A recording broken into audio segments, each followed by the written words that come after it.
Hi guys, happy Friday night. It is September 20th and I am going to continue on. I know did a video on mindfulness about being triggered today about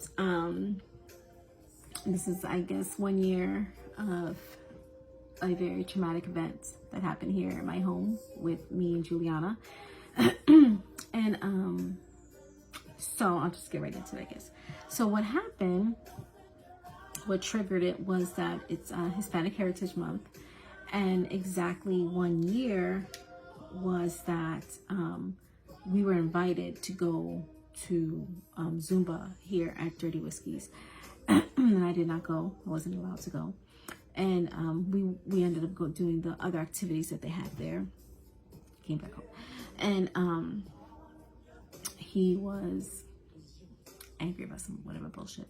And I'm going to try to rush this along because the last video was 17 minutes long. And Stassi said that was too long. I talked about everything, I guess. Which I thought that was a good thing. But I guess I'm going to have to do it in chunks. So just bear with me. And also just kind of keep in mind, I hope I don't offend anybody. And this is not geared towards anybody either. When I do talk about things, and also just kind of keep in mind me telling my stories, also me being vulnerable. So just kind of keep that in mind as well. So he was doing what he does, and at this point of our relationship, it was not physical. It was very much so emotional, mental, and sexual abuse that was going on at this point of time. So I was used to, at this point of time, parking my car backwards in the garage, as well as I had 2 sets of keys for everything. So I always had the van keys in my purse, as well as a set of my Jeep keys, and then I slept with my other set of keys. And I would always keep my purse by where I slept, so that way if I had to get up at night, the night to leave, I can just take my stuff and go. And if that meant I had to drive through my damn garage door, that's just what I was willing to do. So as things just kind of kept progressing, and at this point I only had 2 drinks. He obviously did not, but I knew it was progressing. I never really had left the house because it was just one of them things that, now if I tried to leave, he would grab me and bring me back. But I was definitely going to attempt tonight. So I took my stuff and I had put my bag by the car, the Jeep. And I was I did it, I think, when he went to the bathroom or something. And it just continued going and going and going. I knew I could leave and he was never going to do anything to Juliana. If I left and he didn't know, he would be irate, but he would just ask the girls if they knew where I was. So I think he went outside, I went to the bathroom, and I tried to leave by this point, and no, his ass knew, because his ass came and got me. And he brought my ass back in the house. And then, I got loose and went back to the garage. And yeah, he dragged my ass back in the house.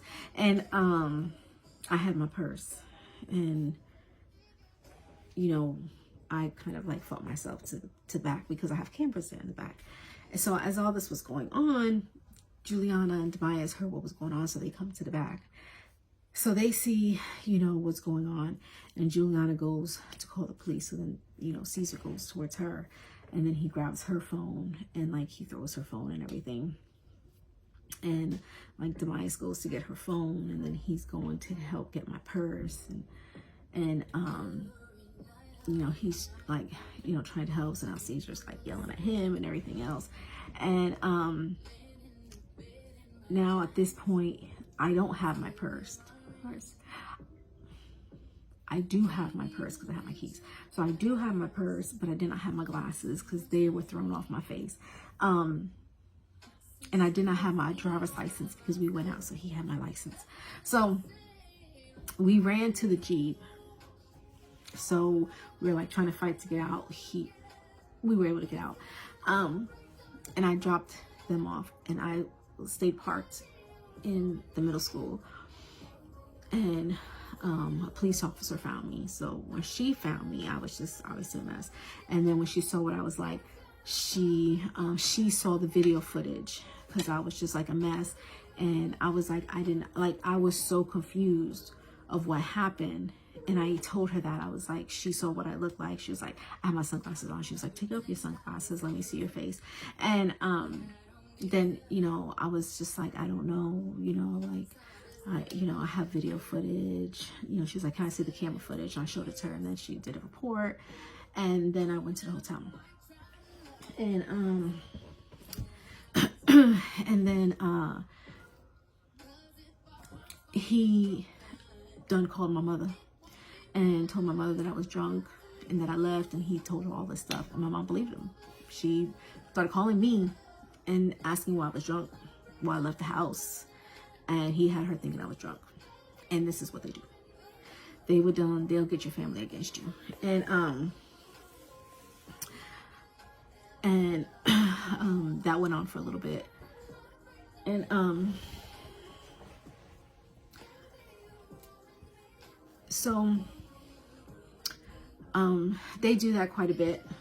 You know, telling the family, you know, that's what they try to do, get the family against you, you know, get that apart. So he'll work on getting me against my children, or trying to get the family against you. It's also part of the abuse.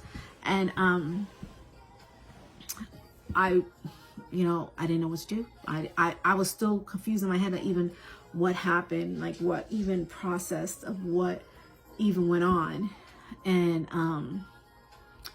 I ended up texting Kira, and I had not spoken to her, text her, seen her, anything in like over a year. So I think like four, I don't even know what time, I don't remember what time it was I texted her, but I texted her, I was like, I need help. That was it. And she was like, whatever you need, let me know, I'm there. And that was it. I texted her, and she came, and she, like, no questions asked. Whatever you need, I'm here. And that right there is help. That right there is support. I'm here, whatever you need. No questions asked. No questions asked. This is a woman who had not seen me in over a year. No questions asked. I'm here for you. That's it. Like, no questions asked. You need clothes, money, whatever. You need me to go to the house. You need me to call the police. And that's what she did. She called the police. She went to the house twice.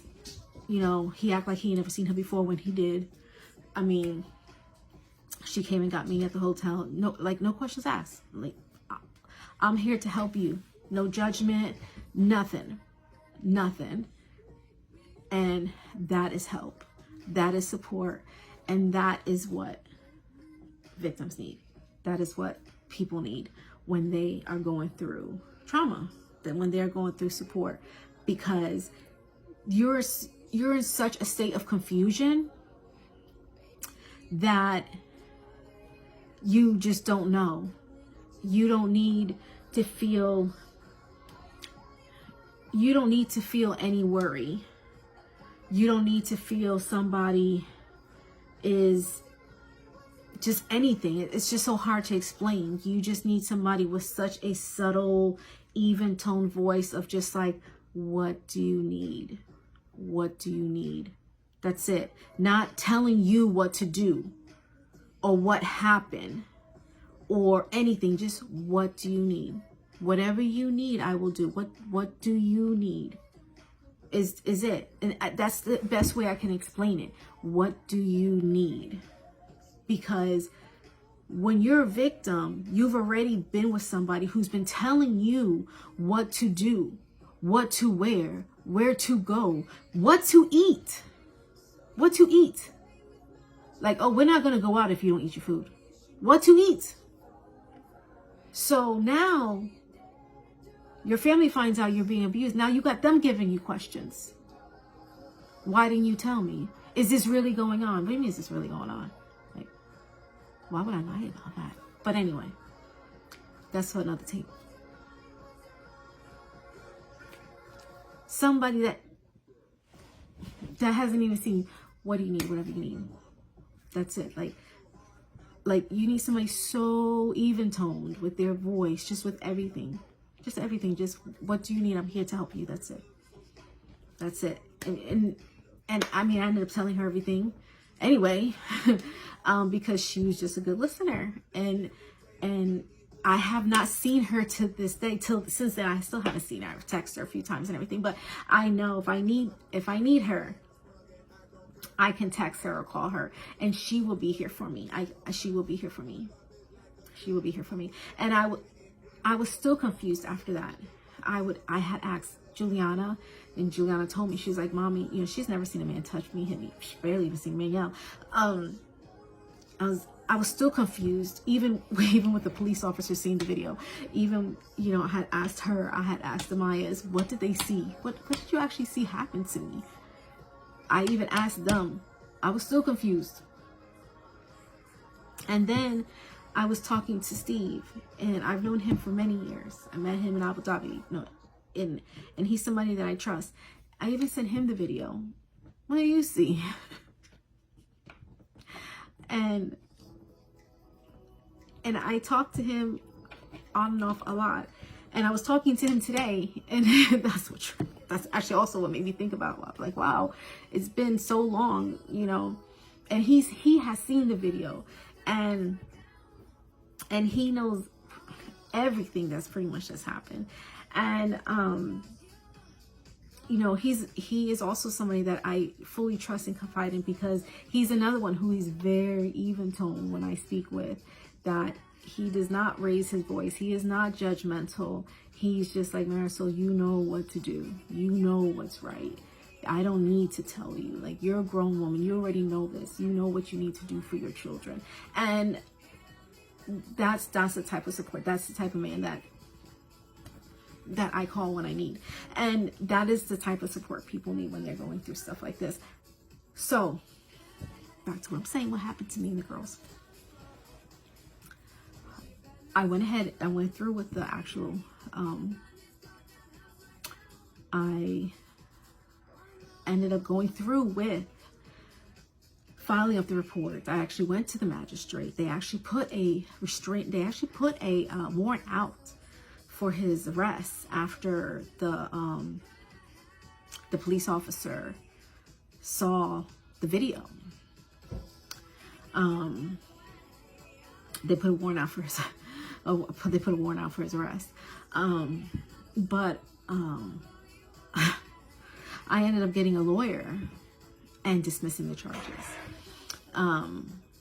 But that's what ended up happening with that situation a year ago. And people just don't realize that when victims are in that type of situation, you know, not only did I have him, but I had his mother telling me, like, I'm wrong. I don't know what I'm talking about. That did not happen. I was wrong. It becomes a problem. It becomes such a state of confusion. Like, I can't even explain it. And so now it's been a year since that whole incident has occurred. So tomorrow I am going to go to Zumba, create a whole new memory for that. And I'm going to, you know, enjoy myself. And like I said, create new memories. And the only thing I can say as far as, you know, going forward is that if, you know, somebody who is going through something and they come to you for support, is don't say anything. That's the best advice I can tell you. If somebody comes to you for support, if they're going through any type of abuse, is don't say nothing. Just listen. Just provide sympathy. Don't say nothing. Don't tell them you went through it, because telling them you something happened to you similar, it's called a one-upper. That's what it is. You're desensitizing what happened to them. You're re-victimizing them. And that's just basically saying that you can't handle sympathy. So just shut the fuck up, basically. Don't say shit. Is all I can say. Because you're basically taking away their situation. They're telling you what's going on in their life, And you are now wanting to have the center of attention and making it about you and what happened to you 5 years ago, 4 years ago, whatever. Not about you. They're telling you, hey, this is what's going on with me right now. So you shut the fuck up. Listen to them. Let them tell you what's going on. You provide them with sympathy and just shut up. If you can't do that, just walk away. Let somebody else handle the sympathy. And otherwise that, if somebody's going through something, just say, hey, what can I do to help you? Don't give them advice. They don't need your advice. They've been given plenty of advice from the person who's been abusing them. They just need you to shut up. Let them take control of their own life. That's what they need. They need to take control of their own life. They don't need you to do nothing at all, but just say, what do you need from me? That's it. What do you need from me? That's it. What do you need? What can I do for you? Have a good Friday night.